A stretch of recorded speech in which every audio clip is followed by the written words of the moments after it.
Okay. Gearbox, I'm still trying to keep it together. So, Yeah, the time kind of just stopped. Where like that was a lot. That was a lot in 1 hour, but that was an incredible journey, and I think just makes me so incredibly thankful and grateful, and how precious life truly is, and that, yeah, incredible people like Jason out there doing that. yeah, and it just shows that we all think that we have society ideals and dreams, and we think we've got it all figured out, and journeying through even us as newlyweds in a sense, right? Like there's so many things, a relationship and information that a lot of people don't offer out to you. You have to keep your man happy or keep your wife happy, and things will all get better, and oh, it's just how it is, love is tough and things like that. But how about it's just understanding what real love can prosper through. And a huge shout out to also Jason's wife and their beautiful daughter, because it's Yes. not one team when you're trying to figure this all out. And that's the gift of reclaiming. If you have that partnership that is worth its weight in gold, you are willing to stick it through till the end. And yeah, thank you, thank you, everybody. There's a lot to share there and unpack for sure. I'm feeling a lot of stuff coming up, but let's keep things moving along and keep on our schedule here and get started with introducing the next guest. Well, we have got a firecracker in this next story, and she has been a huge inspiration, not only to a community, but also to kind of a stigma of what we think service providers have the capabilities, or they don't have feelings, or it's just cool to be this because they've got a uniform on. That Lynnette is here to show us what is the true teaching of fire. And she is also another amazing author that just released her book out, main crisis coach and also helping center. And she is live and with us at this time. So welcome, Lynnette. Hello. How's it going? Well, I am a ball of emotions from following Jason. I will tell you that is a tough story to follow. Mm-hmm. All the feels. Mm-hmm. Wow. So that's going to bring a lot of emotion to my own story, I'm sure. I'm like up here right now. Yeah, I think the full moon has got us right now on just like every word, everybody. I was like, holy cow, I am bawling it as soon as people's mouths are opening up. It's such a reality check. I think a bigger aspect to this moment right now is that it doesn't matter where you turn in your directions of life, everybody's got such an impact and medicine of their story, and we just can't wait to hear more about yourself. It has been an extremely valuable conference already, like just listening to everyone. And I am honored to be on the roster. I will say that. It is so good to see you again. Mm-hmm. It's been a while. But I wanted to say that the past few years for me have been a massive undertaking of reclaiming my identity, my purpose, and my power. Um, like I said, it's an honor to be here to be able to share my story with you. My story is one of resilience, reclaiming lost power, and I think the biggest piece is of finding strength in honesty and vulnerability. Mm-hmm. So I'd like to share some highs and lows, I guess, to help you better understand me and kind of go from there. All right. Well, we'll let you take the lead, my dear. Okay. From my early years, I was set up to fail. But for me, failing was never an option.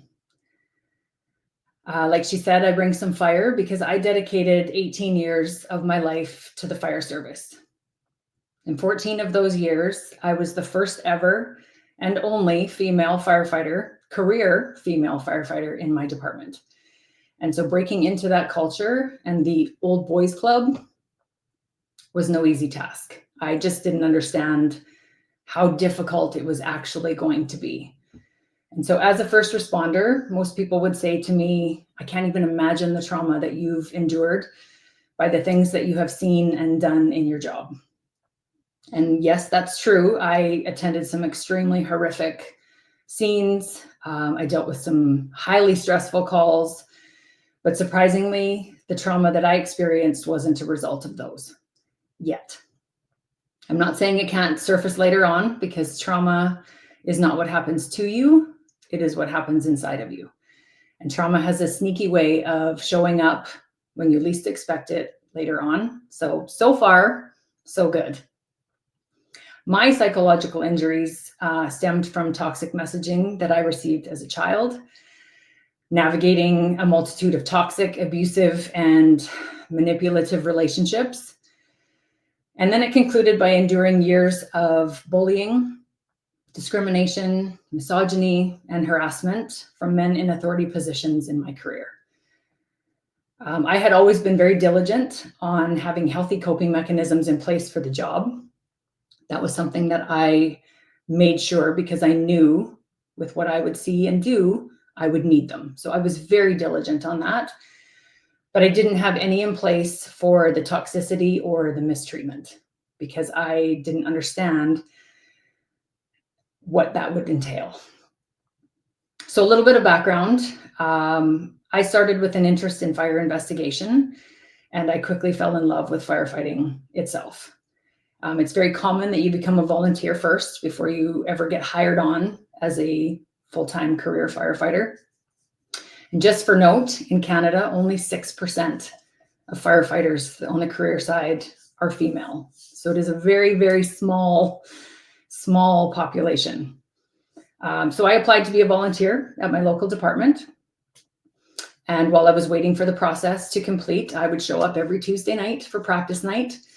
And I was firmly told that you are to stand over there and you are to be seen and not heard. You are only allowed to watch, and I was not allowed to touch anything. So I did. I stood over off to the side, my hands behind my back, and I watched. And eventually I got on as a paid on call volunteer, and then I was allowed to actually participate sometimes. I went through a couple hiring processes, and I was given the lamest excuses as to why I wasn't the successful candidate. When the excuses ran out, I was then informed that a new physical test was going to be implemented.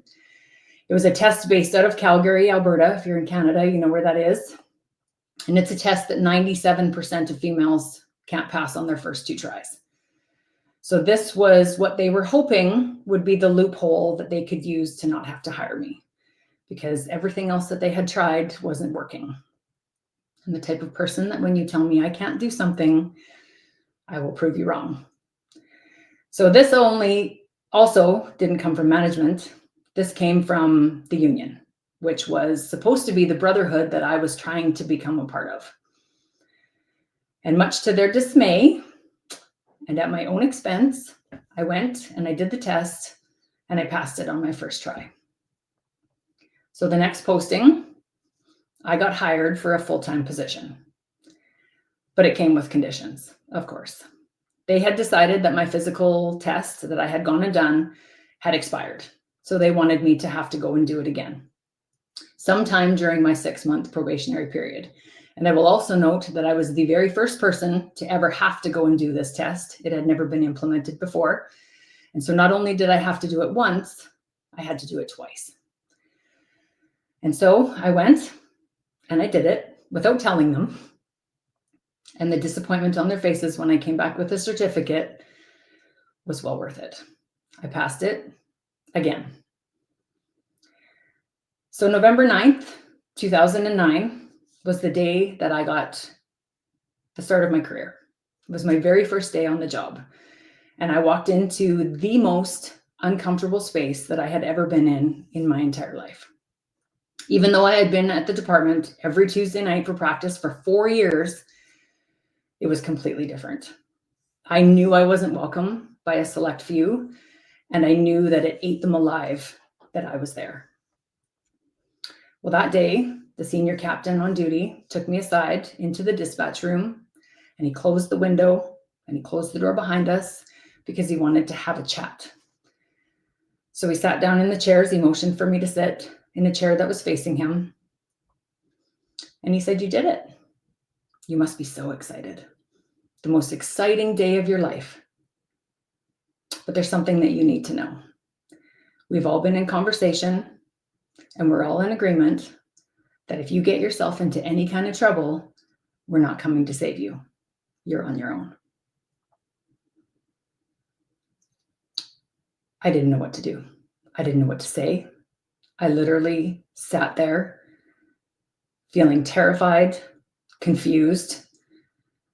I was an outsider. I didn't understand how this culture that was supposed to be everybody looks out for each other, we're dealing with life and death situations, could now all of a sudden come down to you're on your own. He kept talking. I could see his mouth moving, but I honestly have no idea what it was that he said. I also knew that prior to getting hired, there had been backroom meetings between all of the members trying to come up with ways to not allow me to get hired. So I honestly didn't know the scope of who or what I was dealing with.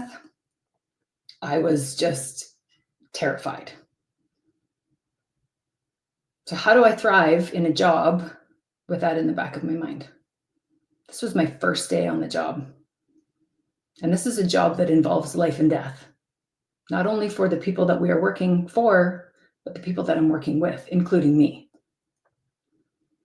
How do I challenge myself to push my limits and reach my full potential when I am terrified? Little did I know that the comment that day would change the way that I did my job. It would change the way that I showed up, and it would change the way that I lived my life. I owned every word of his. I absorbed it as if it was my own. Every call that I went to from that moment forward, it was always in the back of my mind. Okay, don't make any stupid moves. Don't mess things up. You got this. I would literally give myself pep talks while I was trying to work, hoping with every inch of my being that I would not get into any situation because I didn't want to find out that if what he said was true or not. I was approached by the media multiple times throughout my probationary period and into the beginning of my career because I was the first female ever hired in this department. It was a big deal, but I had been forbidden to be able to talk to anyone. They didn't want anybody to actually know that I was there. If they could have actually got past their egos and realized how good it would have made them look and how it would have boosted the department, it would have made all the difference in the world. But they couldn't get past their egos to give me any kind of acknowledgement whatsoever. So I spent over a decade trying to prove myself.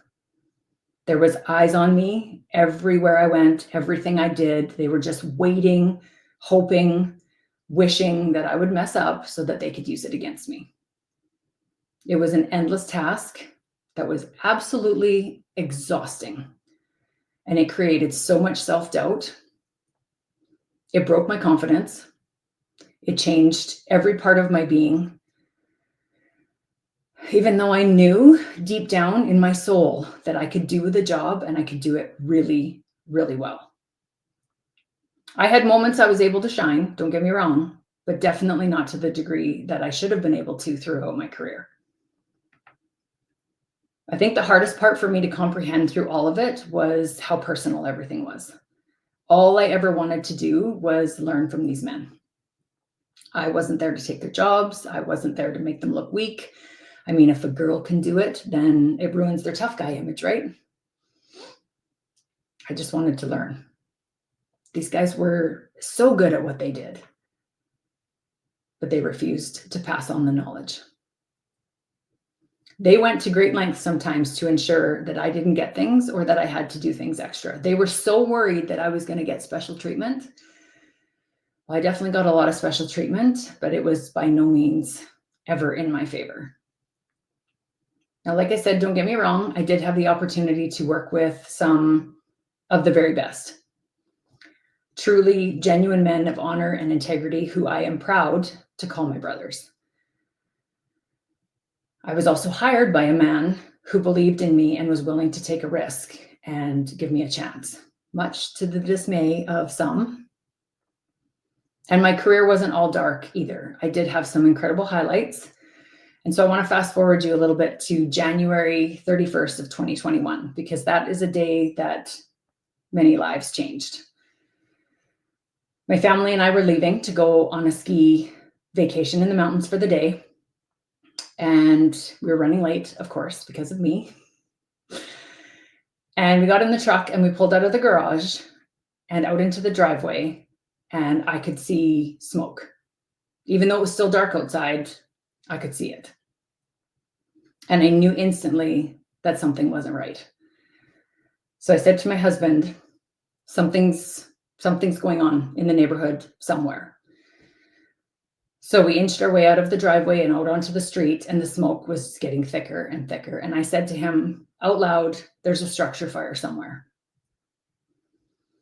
So we inched out onto the road, turned the corner because we were in kind of a cul-de-sac, and the smoke was so thick we couldn't even see the street. So we're inching our way along, and I'm sitting at the front of the truck. I'm like right up at the dash, and I'm watching and I'm looking. And the smoke is so thick as we're turning the corner onto the next street over from our house. And I said to him, it's got to be one of these two over here on the left. So he pulled into the driveway and he honked the horn, and he was honking and honking. And we got out of the truck. My son is sitting in the back seat. I said, stay in the truck. We both got out of the truck. Couldn't see a thing. The smoke was so thick, couldn't even hardly breathe. And we trying to figure out which house it was. So he went running around the back. I went running around the front, and I got on the phone right away, and I called down to the fire hall. And I said, we have a structure fire. I was trying to give some landmarks because there was no numbers on either, like on the house. I couldn't figure out exactly where we were. It's first thing in the morning. It's the wee hours of the morning. I'm trying to comprehend what even street we're on. So I'm giving them the details. I'm like, we have a structure fire. I just don't know exactly which house it is. And then I hear my husband yell from behind the house, it's this one.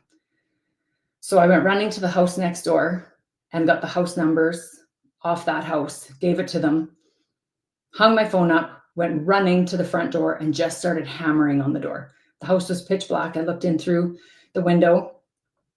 No lights on, no smoke in the house, no smoke detectors going off. My husband come running around totally breathless, and he said the whole back of the house is on fire. So I started hammering on the door, and I was just about to tell him to kick the door in, and the light flicked on. And standing at the top of the stairs was a very pregnant woman and two little girls. So I'm hammering on the door. I'm like, open the door, your house is on fire. And she just stood there, eyes wide, wondering what is happening. I think she thought she was being robbed. So calmly, I'm like talking to her through the door as loud as I possibly can. Open the door, your house is on fire. So she made her way down the stairs very slowly and carefully, opened the door, and we said, your house is on fire, we have to go. We immediately started getting the little girls dressed. There was a closet right at the entrance, getting them dressed into their jackets and their boots, trying to keep them calm. And I said to her, is this everyone? And I thought she said, there's one more. And I took off like a bullet, up the stairs, into the kitchen, up the next set of stairs, up into a bedroom, scoped everything out, ran down the hallway, checked, nothing, checked every door, nothing, came running back. And I said, are you sure this is everyone? And she said, yes, this is everyone. I said, okay. Stress level came down a little bit. Got the little girls dressed into their jackets and their boots. And just at that time, another neighbor come through the front door and said, how can I help? We handed him the little girls, and I said, you need to get them out of here, put them in your warm truck. We'll meet you outside. So he took the little girls, and I said to the woman, I turned to her and said, which jacket, which boots? And at that moment, I looked up and I could see flames in the pot lights all through the ceiling. Again, not a stitch of smoke in the house, not a smoke detector going off. She pointed to the jacket and the boots that she wanted. I turned. Just as I turned back, she was halfway up the stairs and making her way into the kitchen. She was on the phone with what I had assumed was her husband. So I went running after her and I met her at the pantry. And I said, "What are you doing?" And she said, "I'm getting a fire extinguisher." And at that moment, something caught my attention out of the corner of my eye. And I looked over and the entire seam of the wall was glowing orange. And I followed it up into the ceiling and every pot light was shooting flames through the ceiling. And I could see it reaching all the way across to the other side. And I grabbed her by both hands and I looked her in the face and I said, "We don't have time for that. We have to go. Your house is on fire. We have to go." And she said, "Okay." So we made our way carefully back down the stairs, reminding again, she's very pregnant. Got her boots on, got her coat on, opened the door into the garage. Her car was in there. I opened the garage door, got her in her car. My husband and I met eyes because he was back in the truck in the driveway. And I said, "You need to move out." So he backed out of the driveway. She pulled her car out. And just then I could hear the sirens coming. So I ran out the garage down to the end of the driveway and I met the fire truck. And I said, "Everyone is out of the house." I helped them pull some hose off the truck. They opened the front door and the entire ceiling collapsed. It was literally minutes. So I ran to my husband's truck and I got in and I said, "You need to take me to the house. I have to get my gear." So we ran to the house. I got in my vehicle, drove down to the fire hall, past every apparatus on the way up, got there, jumped in the truck with a couple other guys and back up to the scene. I was now in work mode. I started working the fire. I was there for, I don't even know how long. And it was my turn to take a break. So I was off the end of the hose and I was standing out in the middle of the road in rehab. And you get that feeling when somebody is watching you, somebody is beelining for you, somebody has you on their radar. And I turned and there is a man and he is walking up the street and he is laser focused on me. And he walked up to me and he said, "I understand that you're the one that saved my family this morning." And I said, "Yes, I am." And he grabbed me in the biggest hug and just held me. And we just held each other. And it wasn't until that moment that I actually realized what was actually happening. Everything had happened so fast, and I had gone from doing what I did to getting into work mode in literally a matter of minutes. And so we stood and we talked for just a minute, hugged once more, and then went our separate ways. And I looked across the street, and here backed in the driveway across from the house is my husband and my son. They had heard many times, the things that I did in my job, the places that I went, the fires that I went to, but they'd never actually watched me in action. And so they actually got to see me do my job and see an entire house that was fully engulfed in flames from start to finish. So that was really, really amazing for me, for them to be able to see that and understand that. We finished up at the fire. And then we cleaned everything up and made our way back down to the fire hall. And the guys were asking me, because a few of them had heard that I was the one that had called it in. And so they were asking me what had happened. And it was still a lot to process. Like I said, had gone immediately into work mode and I hadn't even had a chance to acknowledge what had truly transpired. And so shortly thereafter, the new chief did a briefing with the media, and I was anxious for it to come out because I was wondering that if I had finally done enough to be acknowledged. Was this enough to prove myself? I had become so accustomed to seeking their approval that I had lost sight of my own worth. And every accomplishment felt hollow unless I was validated by them. And so I waited. And I wanted his words to affirm that what I had done and worked so hard to achieve had been fulfilled. Well, the media release came out, and he made no mention of me or my family or what we had done. I was literally deflated. I was so hurt. And then I was so angry. Once again, they couldn't even acknowledge what I had done, or me for that matter. But if it had been anyone else in the department, I guarantee you that they would have shouted it from the rooftops. So I waited for the family to share about their experience because it was their story to tell. And then I asked their permission if I could share, from my perspective, the story of the event on my social media. And people were shocked. It basically went viral. It was shared hundreds and hundreds and hundreds of times. The amount of messages I received, the calls I received, people had no idea what had actually happened up there.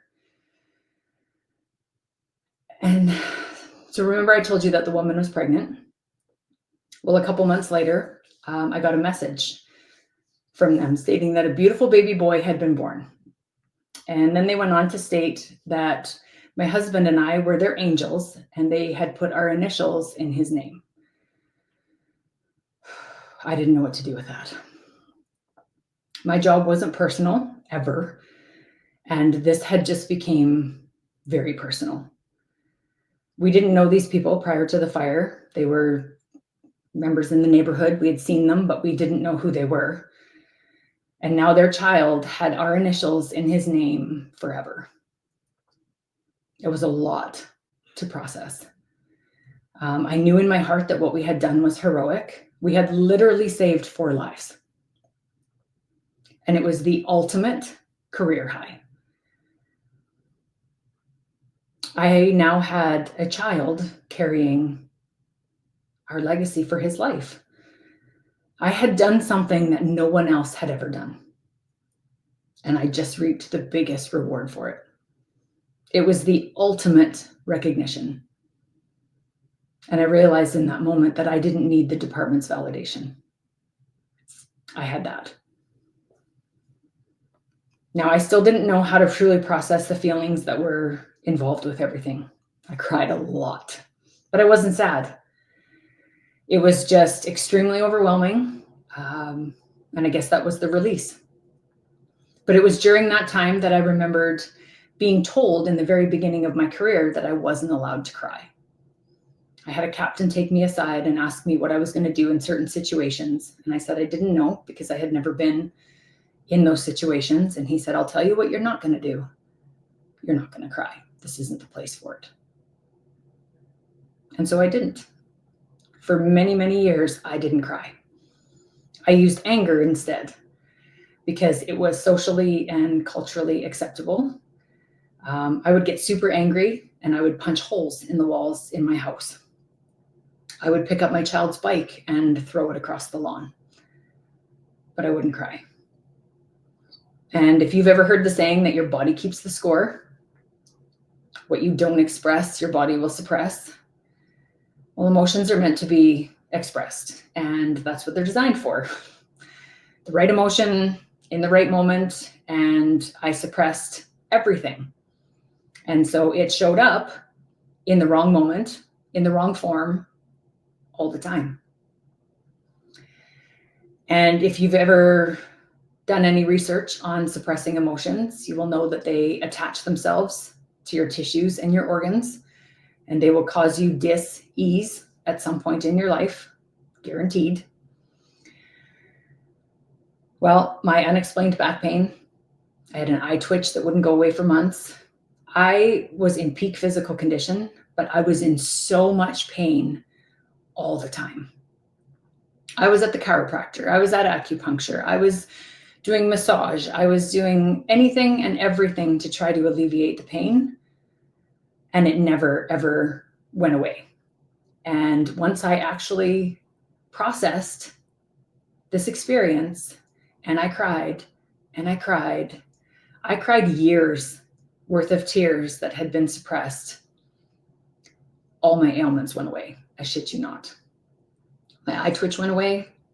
My back pain went away. I stopped having to go to all of these appointments 3 times a week. Now I would go to the chiropractor like once a month or when I needed it. And even my chiropractor said to me, what are you doing? Because for 10 years, we have adjusted the same 3 spots 3 times a week. What is going on? And I was like, I'm releasing emotions. And with it is releasing all of this built up pain and suppressed trauma at the same time. And so even he was in shock.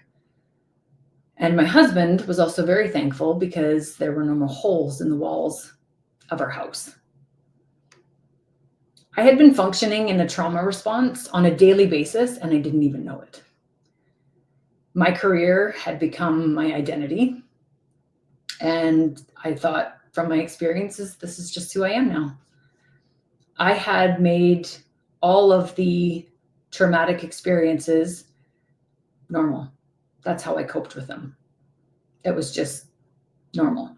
But it also became their normal because I allowed them to treat me that way. And so it just became their normal to continue treating me that way.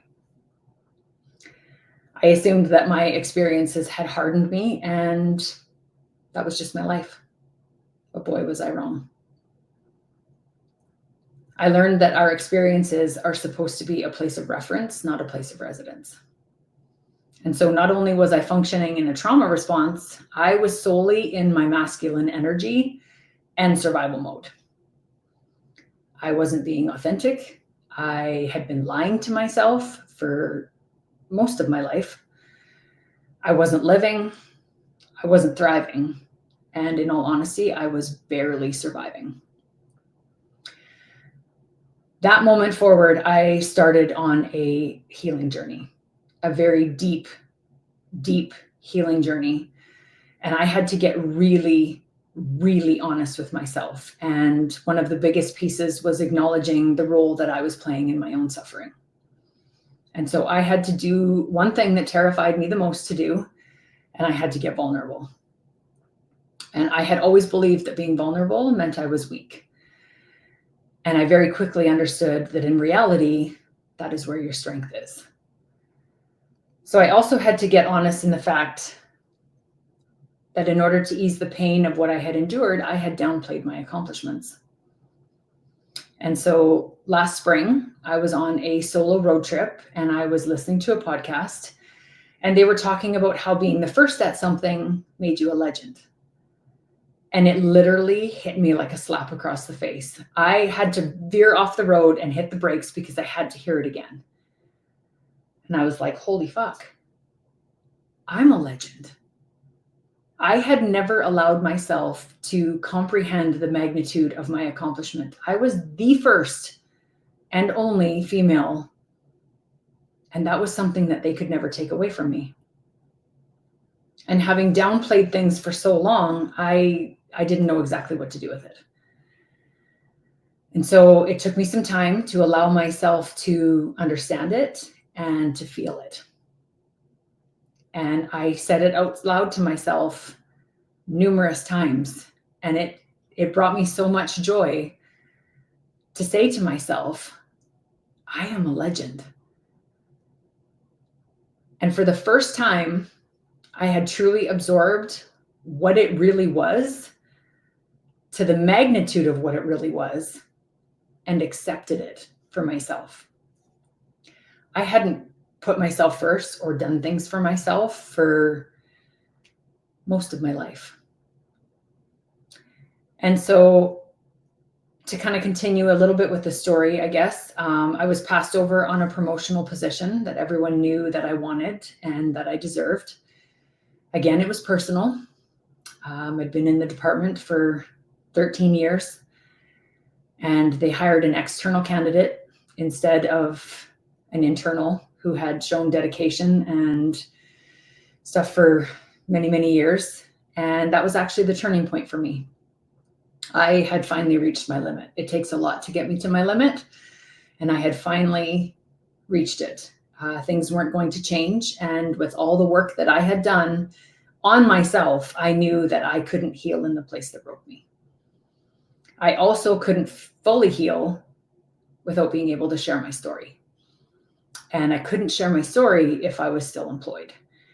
And so in the summer of 2023, I made the decision to take an early retirement, and I stepped away from the career that I loved.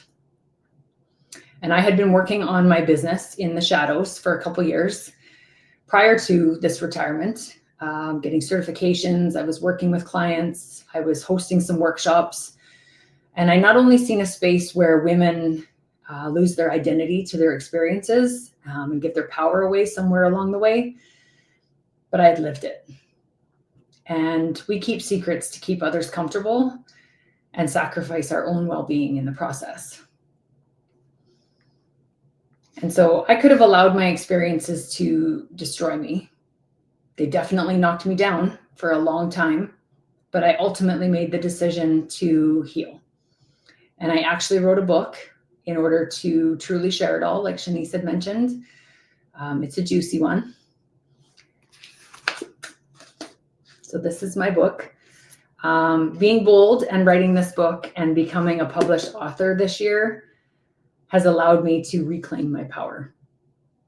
This book is a reminder to anyone who has ever been underestimated, who has faced discrimination, or if you have ever been silenced by shame. You don't have a secret, you have a story. And that was a quote that changed everything for me and made me understand that I needed to share my story. I had to stop keeping secrets. And so finding my voice and telling my story, it has fulfilled a purpose and a passion for me. I understand that I am uniquely qualified to help the person that I used to be. I suffered with psychological injuries for many, many years. There's been talk already in this conference about CPTSD. That was me. It's not a life sentence. It's fixable.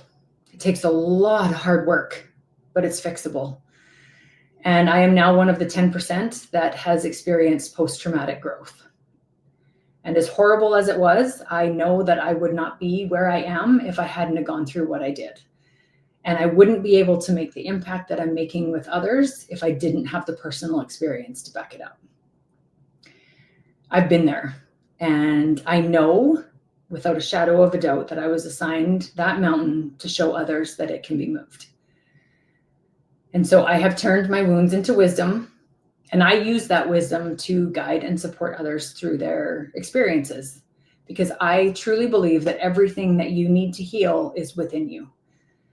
So I do one-on-one trauma coaching, in person or virtual, and I guide and support those of you that are needing it to find your fire within. I host women's in-person healing circle workshops so that I can show them how to show up as the absolute best version of themselves. I teach crisis intervention classes and courses. I create custom workshops for organizations, agencies, companies. I want everyone to take a proactive approach to healthy workplace environments, and the goal is long, healthy careers for everyone. I am so over the reactive. We need to be proactive, and the stigma, unfortunately, is still there within many of the cultures. And I am diligently working so hard to try to break that one small step at a time. And my services are not just for first responders. It started out that way, but then I understood quickly that there is a need for it for everyone. Men, women, anyone who is finally willing to take the step, because you've reached the point where enough is enough. So if you'd like to hear more about my story or grab a copy of my book, it's available on Amazon. You're on your own. You can find me on social media at Instagram, Fire Within Crisis Services. I'm also on Facebook. My website is firewithincrisisservices.com. And yeah, even though we are on our own to get going in the healing journey, you're not on your own. That's something that I realized, is we're all in this together.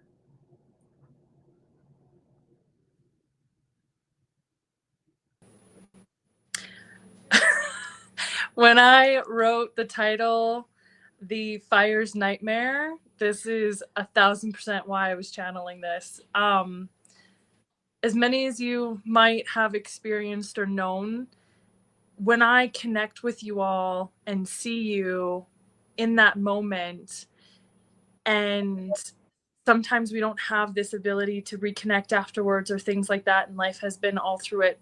So seeing exactly what the world just gifted you is beyond what the teaching, the true authentic teaching of fire is. And that phoenix moment, as a lot of women, men, children have to experience to finally go down to ashes, to find out what you actually stand for and bring to this, is what is forged into your strengths. And yeah, when you said you were on that solo trip and saying that I am legend just threw you off on that roadside, is exactly it. We don't realize, once we have all the facts in front of us and that time to integrate it, is what is that big aha moment. Absolutely. Yeah. Yeah. It took a long time, but I had to get honest first and I had to get vulnerable first. Mm-hmm. And those are the two big pieces that we try to avoid because we don't want to venture there. And that's the turning point. Honesty and vulnerability. Yeah. And I think that's where so many people that want this healing work done or this change in their life, I resonate so much with you when you're like in the old boys club. I didn't do it through technically fire. It was through the oil patch environment, the farmers environment, the hunting, the fishing, the sledding, the trapping. So hearing your story on that aspect and just knowing that that's exactly what that ripple is. It's not that we're trying to disharm what men hold in our rankings in our space, but it's also about respecting that we can work together. And that's what creates safety on all fronts, is when a nation does hold the line, because we can trust each other. And instead of testing each other, I think that's exactly what it's out on, is that way. Absolutely. And we all bring something to the table. We all have strengths. I mean, there was things that I could do that they couldn't, and vice versa. And it takes a village with all of these things. It's not just one or the other. Yeah. So in this journey, I've had some people here just message being like, holy shit, she has bigger balls than most men I know. I think that has happened too, is just like what you said about being honest and vulnerable, because when we don't deal with the emotions, that's exactly as you would state it in kind of the fire statements, is that this is a combustible container. This is where we are ready to blow any second and end so much that could be special or safe or important in our environment or not. And all of that destruction will have to happen. And how did you feel that you were able to reclaim your relationship with you and your family and your husband once this reality started to kick in? I was able to be authentically me. Mm-hmm. And that's the piece that had been missing, is I had no idea who I was because I had tried to be everything that I thought that they wanted me to be. Yeah. I had no idea who I actually was. And so once I got to be authentic and stop lying to myself and be who I truly was meant to be, even my son said to me, Mom, you're so calm now. Like I never sat still. I was always on the go. I always had something to prove. I always had a task. Like I busied myself right into a burnout. Yeah. And once I got honest and I was like, that's not me, but who am I? And being able to be who I chose to be. That's like the fun part of it. When you go through the healing process, it's like, now I get to be whoever I want to be. Nobody gets to tell me anymore. I get to be who I want to be. And then you get to discover, like, what do I like now? What are the things that I enjoy? And it's not the same.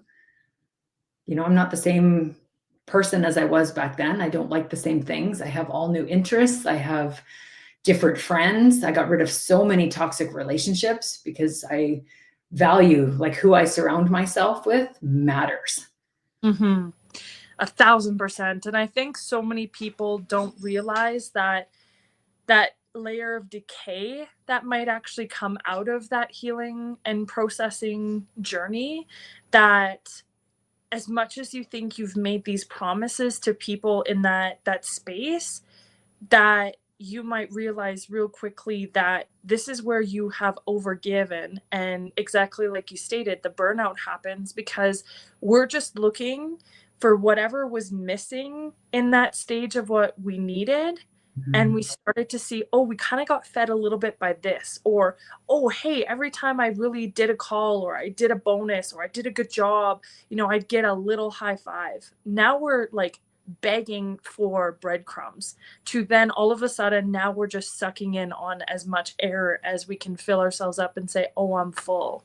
So yeah, it's just a whole other level where are we fueling ourselves from the old patterns, the old ways, thinking that that's going to keep us going, instead of just stopping and bringing proper fuel into our existence, bringing what a healthy home is, bringing what healthy diet and function is, right? And like you said, what about the dis-ease? That's a huge topic that we talk about on the Niche Nation, is because dis-ease is about what is not in ease anymore. Where's the flow gone?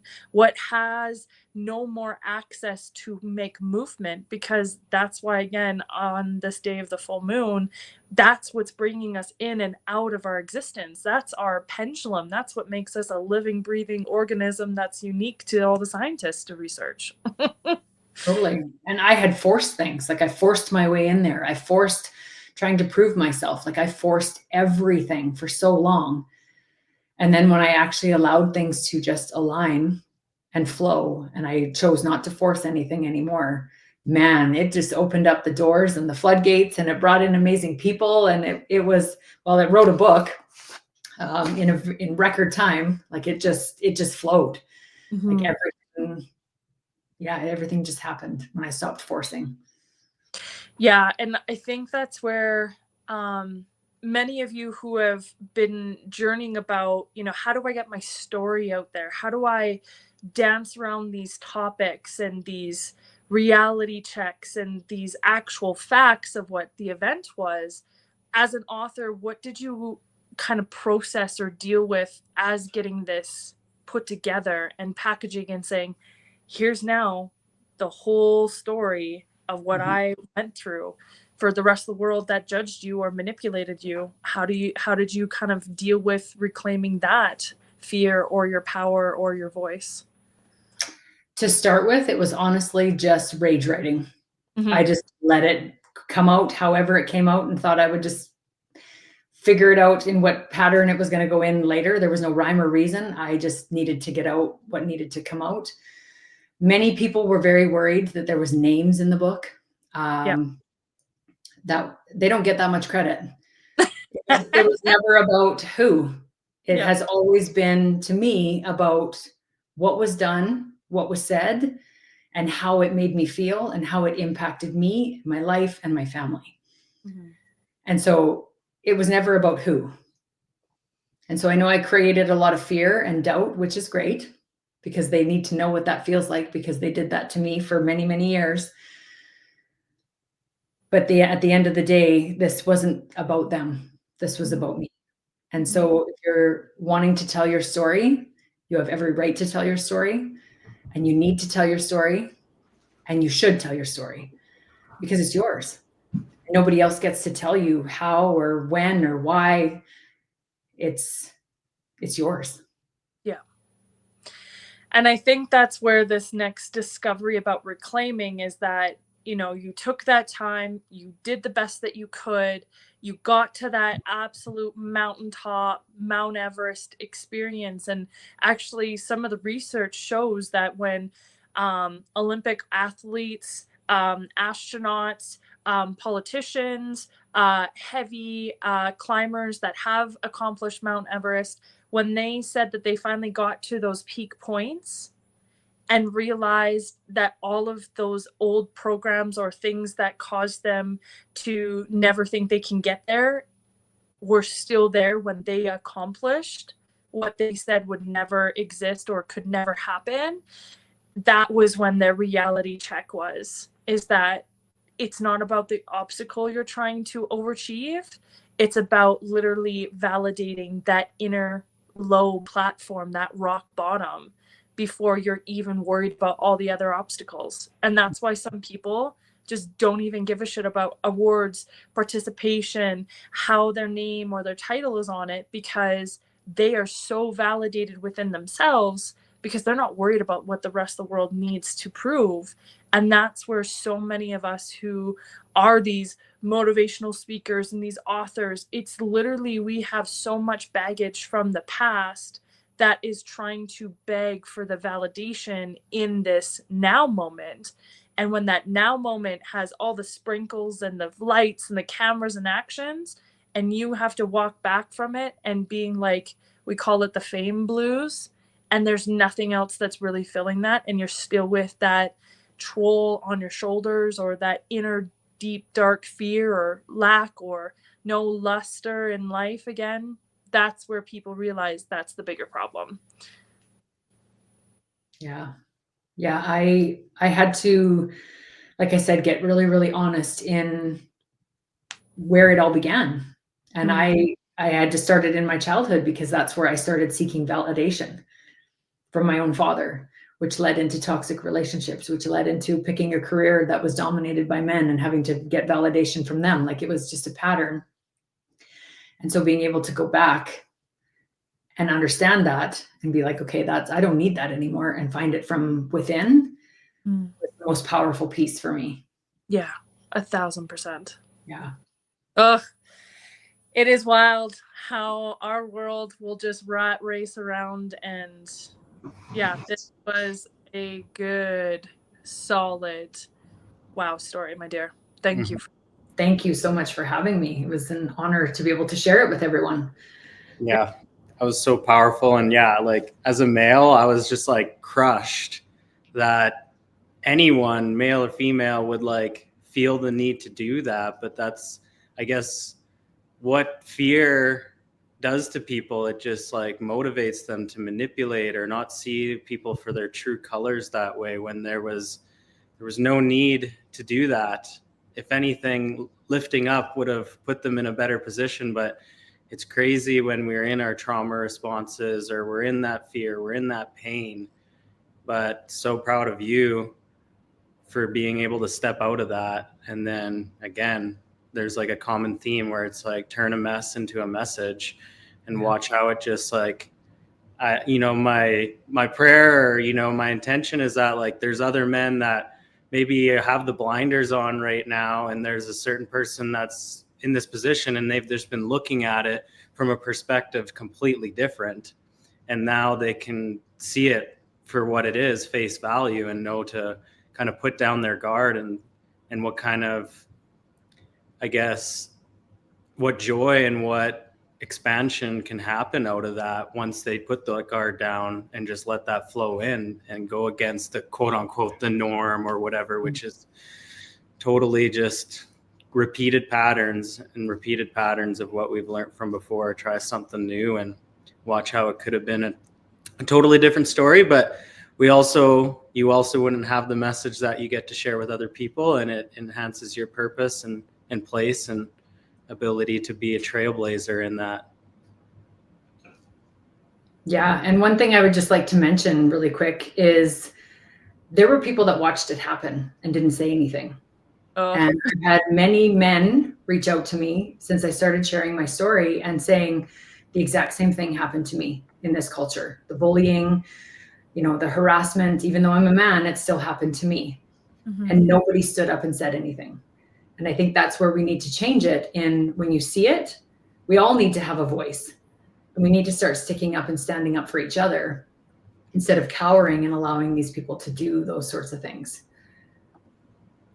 Honestly, that is one of my biggest missions also, equally with the story of working through child social services, going through the school systems, working with the RCMP about how are we going to deal with the abuse of our family. And literally still to this day, I have community members saying, you know, you kids were just such good kids, and we wish that, you know, we would have said anything, but we were just scared of your family and the outlie. And, you know, our families kind of knew each other. And, oh, I actually taught your dad. And I actually went to school with your grandparents. And it was exactly, it's just this, I sometimes see it as this inbred or incest magnitude of just fear and damage and propaganda, making you think that nobody should say or do anything. And I think that's a big advice for anybody who is watching, who has seen events or situations happen in their world, that you are safe to express, that if you might not be able to outright say it, but you better start figuring out what resources or things that you can do to be out there to say that this is not right, but don't enable that person to go back and have them talk to you and gossip to you and think you're okay with it, because it's just feeding that fire, literally, again, thinking that, oh yeah, no, Joe can keep getting away with this because that's just how Joe is. We don't touch 10-foot pole, but you know, that's what we'll deal with. Reclaiming is saying we're putting a barrier, a boundary of saying we don't talk like that in our family. We don't respect gossip or layers like that. You can have that statement versus it being like, oh, I think you should have been much nicer to her in that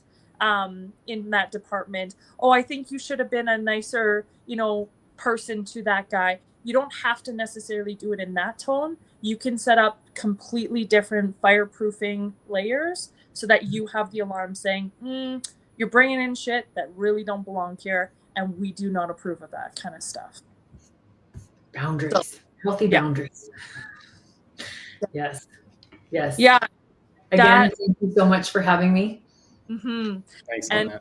Thank you so much. It was such a moving story for today, and can't wait to connect and do more. Thank you. Okay.